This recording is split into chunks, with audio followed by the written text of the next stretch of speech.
Well, good morning, good afternoon, good evening. Whatever time this podcast finds you, welcome to the 10 Golden Rules of Internet Marketing for Law Firms podcast. Today, we're running a very special repeat episode because sometimes good stuff slips through the cracks. And less than 100 people have seen one of the best interviews that we've done in the past year. So I want to reintroduce you to Robert Simon. He runs one of the best party conferences in the entire industry called Law-Di-Gras. He's got a hugely successful law firm based in California. He's got an amazing story how he works with his family, including both parents who are divorced, his brother, his sister. You got to hear this. He's the host of the Bourbon Approved podcast. He has one of the top attorney referral networks in the entire world called Attorney Share and Justice HQ. So without further ado, don't miss it this time. Robert Simon on the 10 Golden Rules of Internet Marketing for Law Firms podcast.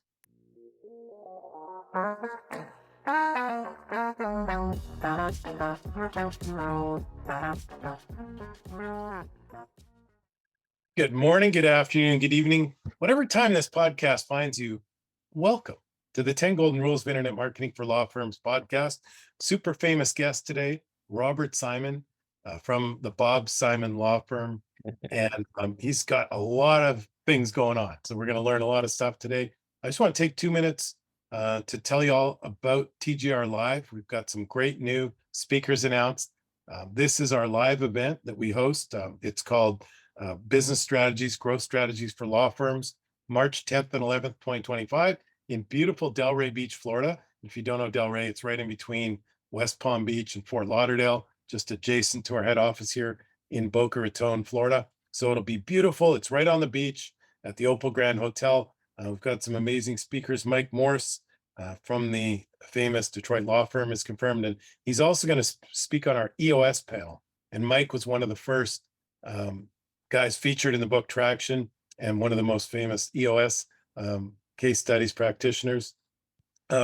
We just confirmed Charlie Mann is going to do his $500,000 referral playbook. Jeff Hampton is an attorney with 16 million YouTube views. Ben Glass is going to be there. So super excited. We're nailing down the entire agenda. And oh, by the way, if you wanted to speak on the agenda, it's kind of full. So don't bug me. Anyways, amazing, Bob, to have you here today. Welcome to the 10 Golden Rules of Internet Marketing for Law Firms podcast. Thank you for having me, brother. I'm on the other coast, though. I'm on the left coast, as they say. You got planes. You can come on out. We'd love to have you. Anyways, so I guess let's start with the firm and how you got started and built the firm up, and then we'll talk about some of your amazing additional products. Yeah, I mean, so I live in Manhattan Beach, California, Los Angeles. Started a firm with just me, 2009, and then added my brother, 2010, to form the Simon Law Group, otherwise known as the Justice Team. We rebranded that, so it's a marketing play, which we could probably talk about why we did those things. We now have 27 lawyers, several locations: California, Arizona, Texas. Also founded a company called Justice HQ, which is a membership community of high-level lawyers. You have to apply to get in. A lot of interesting things going on there. We started in 2020, and then we started our case marketplace, which always been a big vision of mine. Attorney Share, founded that, launched it, came on a closed beta just May of 2024. I think now we already have over 2,000. We have over 2,000 lawyers that are on Attorney Share already, and it's been kind of having a meteoric rise. So I'm just very happy to now be in this position to help people on a massive scale. I love it, and I want to drill down on all of those. And you didn't mention Law-Di-Gras. So tell us about and there was a huge amount of buzz this year for Law-Di-Gras. It conflicted with my personal mastermind, or agency mastermind, so I couldn't be there. But tell us about Law-Di-Gras. Yeah, we put on an annual conference called Law-Di-Gras. I also have a media network called the Justice Team Network, which has a few shows on it, including one of mine, Bourbon Approved. But a lot of stuff going on, as you said. Law-Di-Gras, it's a community-driven conference. We wanted to make it more about networking, personal growth, medical legal education, and then with really good technologists there, and then really fun entertainment, music festival style at night. So this past year we had Musical guests were En Vogue, CeeLo Green, Nick Carter, the Backstreet Boys. The year before that, we had Ice Cube and Flo Rida. The year before that, we had Snoop Dogg and Rev Run. The year before that, we've had Nelly. I love it. Yeah, and it's just like, we make it fun for folks and like encourage everybody, make it easy to contact everybody. This year we did almost all workshops. It was one track was media marketing, one was business operations, one was personal wealth or personal health and development, one was AI technology, one was trial skills. So we had people that I think who were the best teachers around that just offered to be instructors and work with people individually on their issues. I thought that was great. I always wanted to I like the small group stuff rather than people talking down to you. And we started that conference years ago because I was always frustrated. I'm on leadership of all these like trial lawyer groups. And every year we're hearing from the same people about the same topics, always in like a stale conference room. I was like, man, we got to shake this up because there's a lot of young lawyers out there and technologists and vendors that know what they're talking about. So you know what?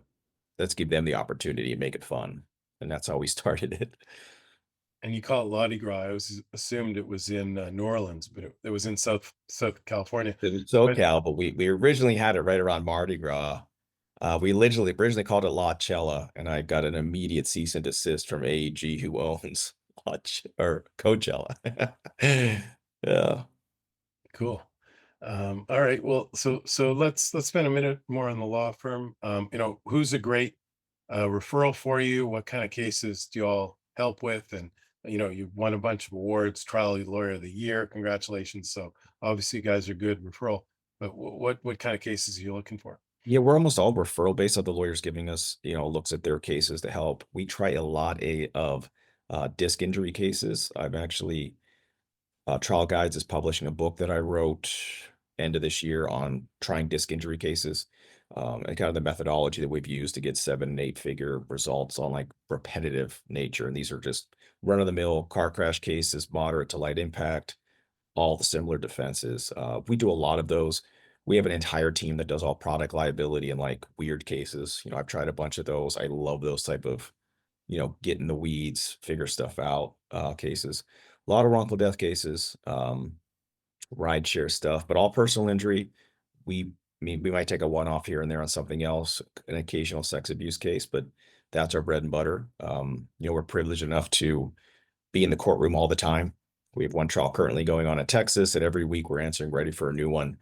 So we have a really good team of trial lawyers and litigation lawyers to kind of team up to get the ball across the end zone. And how did you get into other states? Like, you write the bar in one state. How did that evolve? So it evolved. We first opened up in Texas outside of California. One of my partners, Evan Garcia, is from Texas, from Houston, was spending large amount of time there and between California. He's on the trial team. We started to get a lot of cases in Texas and started to get a lot of referrals there. So it started to make sense for us to open up an office there. So I'm licensed there, a few other lawyers.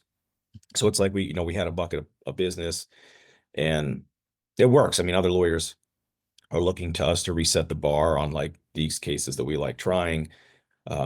Then in Arizona, we had a really good opportunity. One of my partners, Travis Davis, moved out there full time. I had tried a few cases out there on ProHawk. I'm not licensed there yet, but hopefully I will be soon. And we started having good success. So when we opened that office, I mean, almost just a year ago, we have like a crazy amount of files and referrals already because, again, our mission is to litigate and try a lot of these. So, and I think Arizona is very ripe to have a powder keg of really good verdicts. And I think we're already starting to see it. And there are some fantastic trial lawyers there already. So that's kind of what we're bringing also is like Justice HQ there as well, where we have a really good group of Arizona lawyers that are now collaborating, working together, even though they have their separate firms, making sure everybody's set up for massive success so that we can all be in sync when we're trying all these cases. Yeah, so we're really proud about that. And I don't know if we'll be in another state, but I'd like to get back to my hometown in Pittsburgh and get Pennsylvania, but we shall see. I love it. Hit that. So you touched on Justice HQ. You called it a membership community. How does it work? What's the benefits? And Yeah, so like I always wanted to create something that if it was around when I started my practice, it'd be a no-brainer. It's a it's a community-based technology platform, which if you're a member, you it's a few $100 monthly pay. I wanted to create something where you get your masterminds without paying thousands of dollars and have the best lawyers across the country involved in it. You can create your own adventure within it. So we have big Slack communities in there so people can go in and talk and do things that way. We have a media platform. We have on-demand education for people that are creating their own content. We do a lot of workshops. We have a new software coming out January 1 where people can, you can build your own community. So if I'm going to do a lot of disc injury workshops, a lot of, guerrilla tactics, marketing and media, a lot of stuff that I do and teach everybody that. But you have a lot of lawyers in our organization that are great at the business of law. Like you mentioned, the fireproof team, EOS, like there's some of our members that do that. They love teaching all these other new firms those types of skills. So they'll have their own platform within it. You have the ability to set up your own events. And then we have a bunch of vendor partners that come in that can then raise their hand to say, I want to sponsor, I want to be part of this. So it just makes it really easy for lawyers to concentrate on what they want to do and to kind of build their following. We help with branding, getting speaking opportunities, and it's all about creating that culture and community, and everybody has to apply to get in. We have a not only good lawyer, but good human policy. And we have a healthy, I think we're almost 50% women, which we're very proud of, a lot of women, minority-owned firms. We have a no crooks, no creeps policy because we also have, as part of the membership, you can have access to office space. So we currently have physical locations in Southern California, but on the new community software, we're going to have like an Airbnb for lawyers where other members can offer their office space on the platform. So if I'm in Birmingham, That's really cool. New York, yeah. Again, it helps everybody because we're opening up all our offices to it. I know a lot of other lawyers as well, because for me, it's great when other lawyers are in there with our lawyers, just talking shop, right? Or if you need to really go in there, take a deposition or meet a client, it allows lawyers that don't have all the capital that other big firms have to literally set up shop wherever that they like. And then to be in that atmosphere of collaboration. Because when I started my practice, it was like me, I hired my little brother was my first hire, and he just got out of college, and we were just sharing a small office with a copier. We had no resources outside of that. Like we had a listserv you could ping, but problem with listservs is there might be some idiot has no idea what they're talking about that responds to you, right? Yeah, and I love the human I love it. interaction. And the firm's really a family affair. So you talked about your little brother, your twin brother, and your parents are involved. Tell us a little bit about how all that went down and how it operates. Yeah, so I always like to do the customer facing stuff. I call it trying the cases, doing business development. My twin brother loves doing management and operations. He's now the managing partner of a large firm. My little brother, Brandon, 7 years younger than us, he manages one of the litigation teams, has a big team underneath him. Right. My dad, who's an ex-truck driver, 37 years of safe driving with UPS, as he will tell us all, works there. My mom works there. They're in different offices, even though everybody's remote, because they have been divorced since then. Oh, not before they started working there, let's say in the early 20 teens. But my dad's new wife works there. Her daughter works there. There's probably some other family members I'm not thinking of, but then on God bless. God bless. I don't know how you do all that. Then on the community tech Yeah. companies, Just HQ and Attorney Share, both my sisters are there, and one of my brother-in-laws. Wow. Yeah. That's amazing.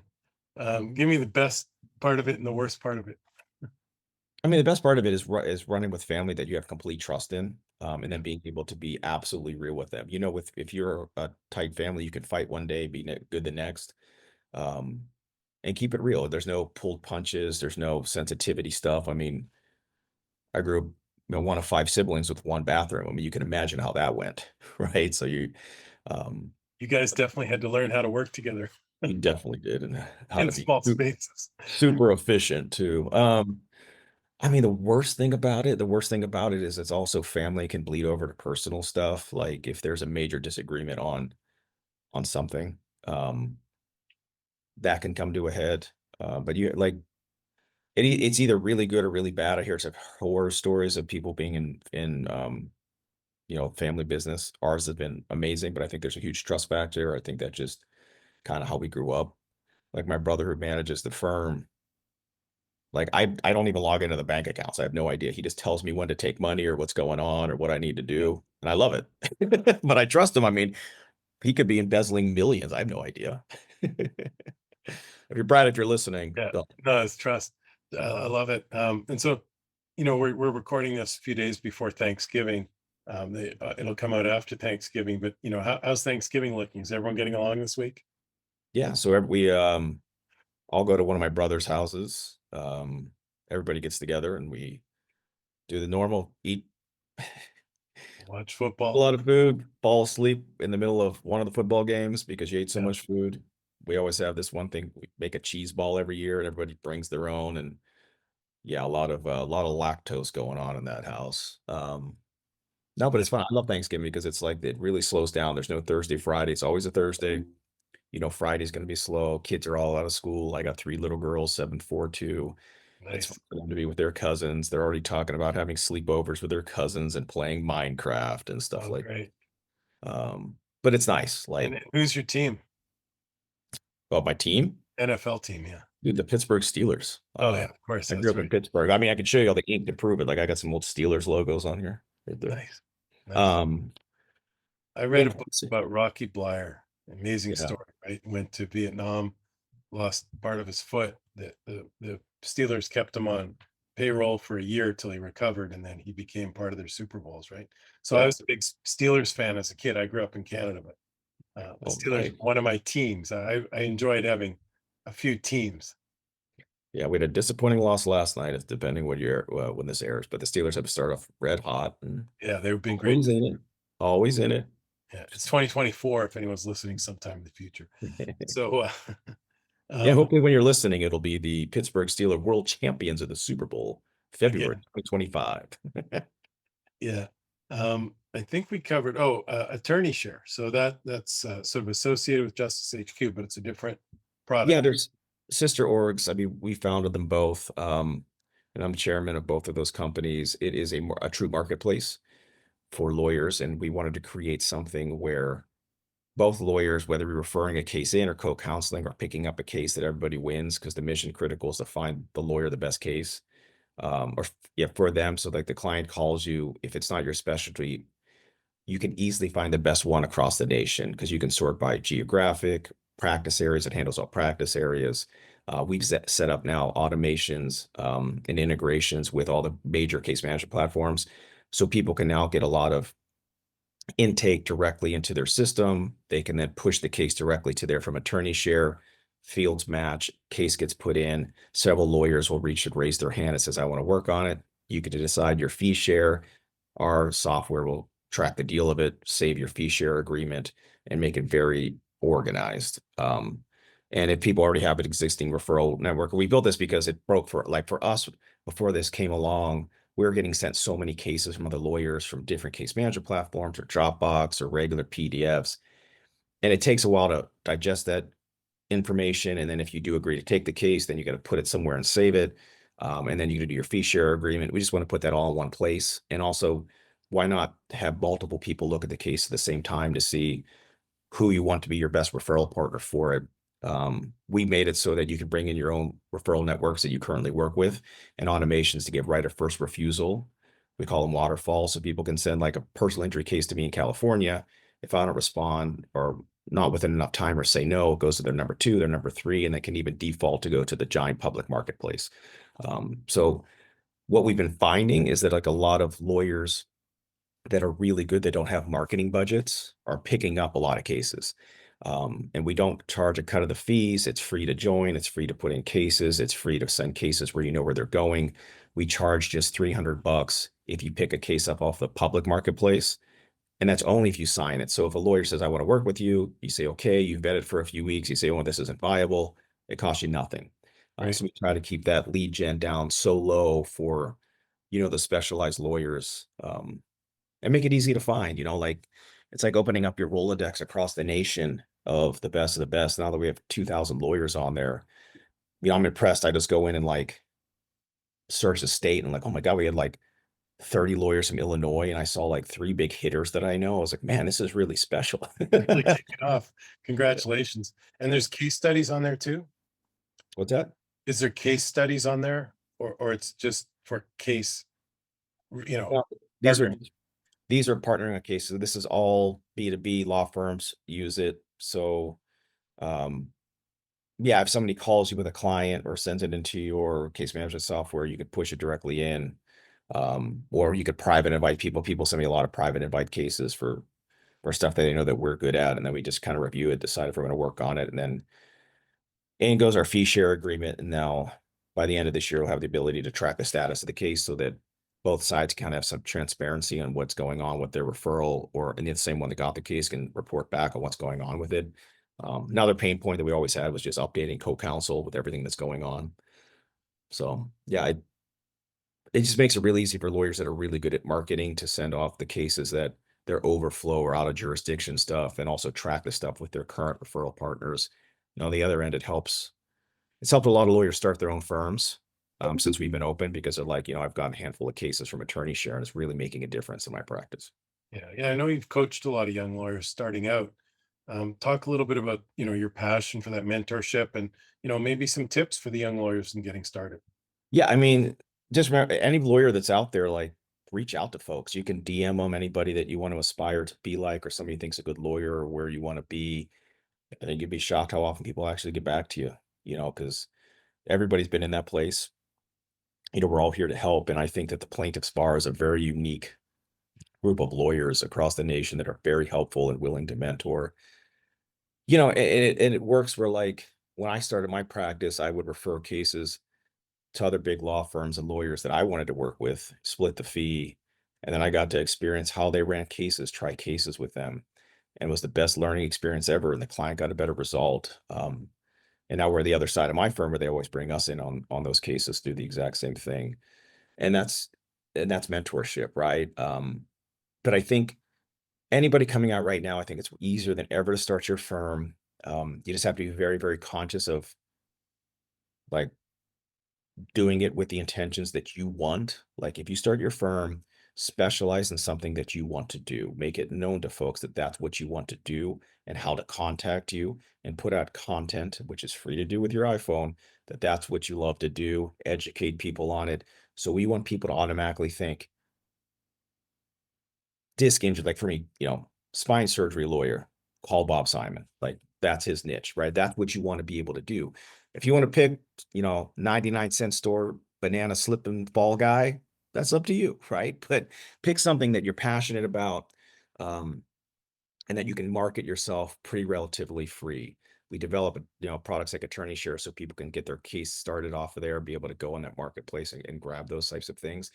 But the rest is about cultivating your network and relationships. So Justice HQ is one, other masterminds are others, local bar orgs are another. You can set up a lot of referral trees just from people you went to law school with, people in your cultural orgs, people that are in these other organizations. But you gotta hustle, you gotta network. Now look, like a bucket load of money, it's a different conversation. Like, you can go to a market agency and they can help you build out your SEO, your website, pump in cases. You could do with whatever you want. But most lawyers I know are not set up that way. So it's, you go as, low cost as you can. You don't need an office, virtual office, work from home. Like, clients don't care. They'd rather see you in their living room than in some fancy conference room. And then just make really good relationships. I like doing national conferences and national relationships, because if I'm the only California guy in the room, guess who's going to get all those referrals? Yes, Same thing sure. if you're in other masterminds, if you're the only person doing what you do, or if you're in, like, even a breakfast club and you're the only lawyer there, embrace it. Um, Uh, I'm sure you know Ben Glass from Great Legal Marketing. He was yep. recently on the podcast, and I asked him that question about starting out, and he said, one of the first things I'd do if I was starting out again is I'd get a group of lawyers together, and I'd buy the pizza, because we don't have big money for a mastermind, but mastermind. And personally, I've had huge amount of success with my agency mastermind I talked about a minute ago. Talk to me about, the getting started with the sort of micro mastermind, and then maybe talk about some of the bigger masterminds and the benefits you see in lawyers participating. Yeah, I mean, it's all about, are you going to be able to put in the time and effort to whatever you get into? Like, I'm a member of this organization called YPO, Young Presidents Organization. It's a lot of stuff going on, but if you leverage those networks, it's massive. Same thing. We developed Justice HQ, so so people can, for a few $100 can get all of those things and make those relationships. Some of the bigger masterminds, And I've been invited to many of them. I was just never comfortable with asking for or paying thousands of dollars a month for what we routinely give out for free. It's just, yes, you can get something of it if you, but I don't know. That's a struggle for me because, coming up with a bootstrap budget when I started my firm, it's like I didn't have enough money to do that. Now, if you grow into it, look, if you have a seat at the table with all these folks that are just super high level, and that's the only time you can get them in the room, so be it. That has massive power. But local bar orgs, your local plaintiffs bar, you should belong to all of those. You should be active in their networking, active in their listservs. Um, but when you say getting like a small group of people together, I mean, that really works. I have a group of folks that we sit down every 30 days together and just for 3 hours, we shut off the phones and we just talk about what's going on in our lives, what's going on in business, and it's super helpful. Um, but yeah, you got to put yourself in those circles and force yourself in. I mean, who's to say you shouldn't be part of this small group? Like who should say that, right?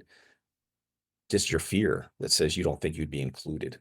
And Uh, by the way, if you haven't been included, create it. And that was part of Ben's message. And really being at the center of the group is incredibly powerful. Like I recently created a group that we get a bunch of folks together who all do business with law firms. And there's 100 of us now, and we get together just once a month on a Zoom, and then at the national conferences, and we're all just referring business to each other and coaching each other on issues, and it really is fantastic. And then my mastermind, like I recently asked, we do a hot seat, so basically, we're together for a day. Everybody's on the hot seat for 15 or 20 minutes, and you got to bring a topic, and then everybody coaches you on it. And I've done things around finance and hiring and sales. This time, I asked them, how do we make 10 Golden Rules live, TGR Live, our live event? How do we make it super interactive and super fun?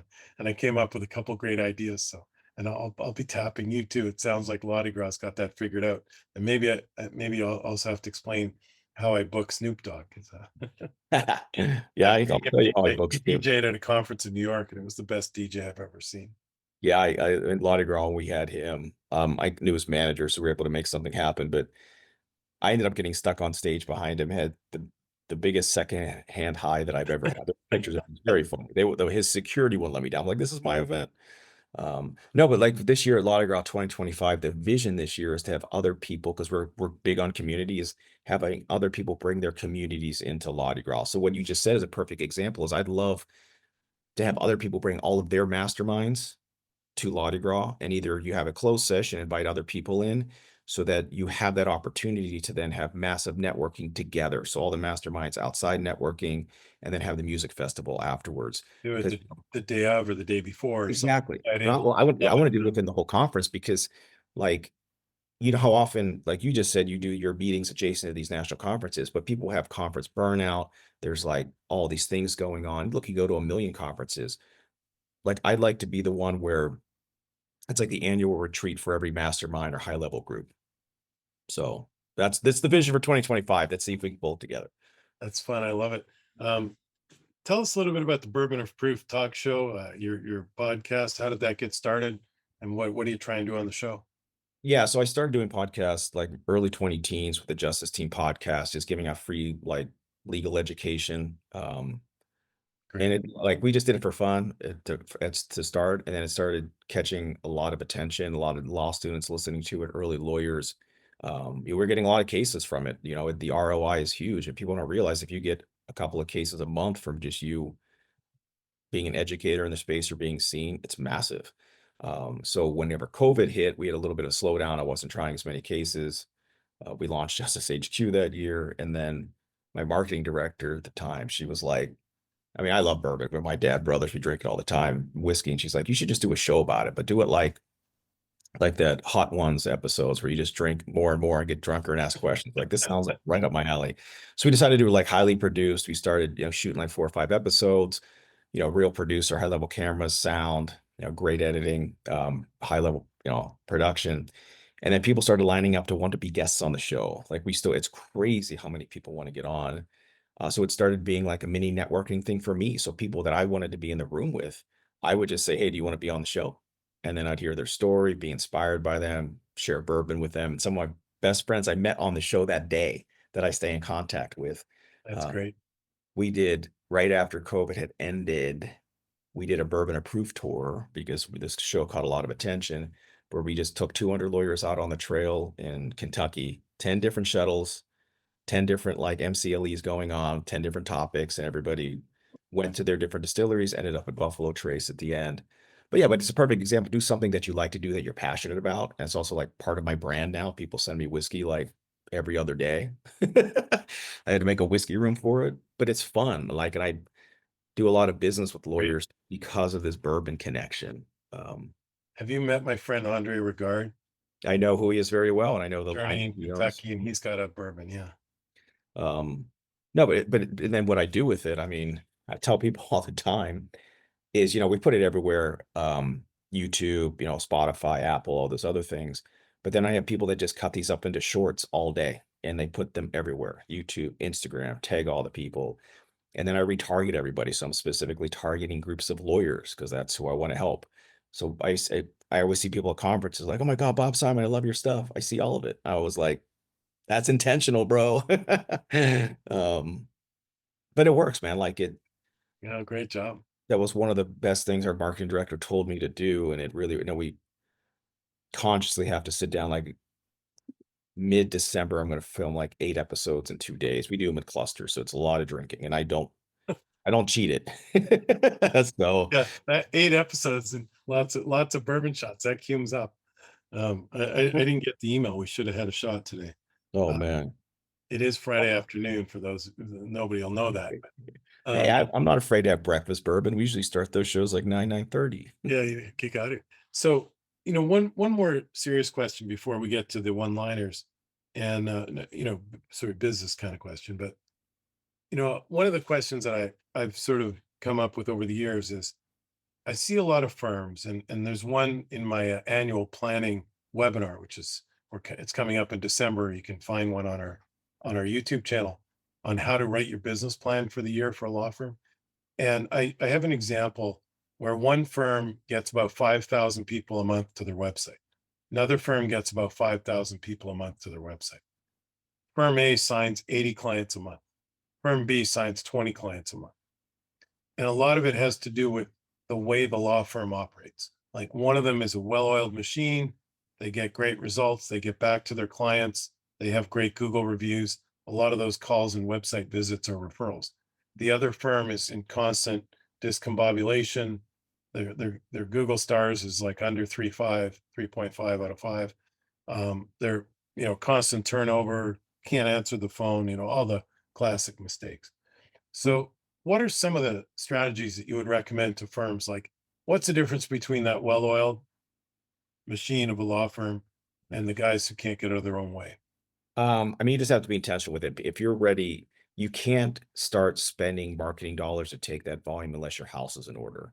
Like you have to have systems in place. You have to have intake ready to have customer service to answer those calls. We've leaned into recently building out our pre-litigation department a lot and relying on after hours people overseas that are really good, that are closers to be able to get on the phone with people because sometimes you're in an arms race if you're doing SEO or pay-per-click or LSA, the Google stuff, because people are literally going down the list. It's not like they reached out to you specifically through your brand. Those ones have a much higher conversion. That's why I do a lot of this content, putting it everywhere, publishing my book that I wrote, all those other things. That's way more sticky. But if you're in that competitive race, you have to have efficiency on the back end. And then you have to have customer service. I mean, if somebody picks up the phone, this person likes, they trust them, they follow up. Doesn't have to be a lawyer. They can say, I'm going to get the lawyer on the line, set this time. I think that makes a big difference. And you have to have those systems where it saves all the calls that are coming in. Those calls have to be like organized. You should opt and say that you're being recorded so you remember everything that you're doing. And those should automatically go into your case management system, your CRM, wherever you're storing all of that data.